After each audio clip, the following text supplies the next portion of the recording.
Welcome to national Telugu media.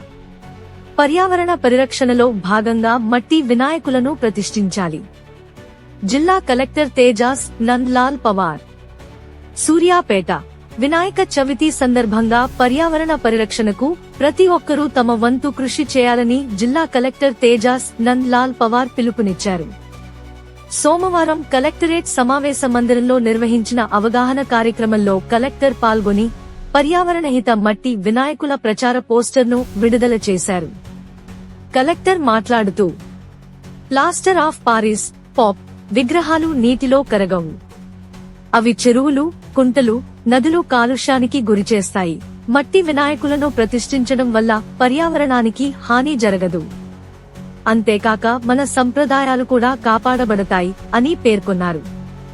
అలాగే ప్రజలు మట్టి వినాయక విగ్రహాలను కొనుగోలు చేసి పూజలు చేసి చెరువులు, నదులలో నిమజ్జనం చేయడం ద్వారా పర్యావరణాన్ని కాపాడాలని ఆయన సూచించారు.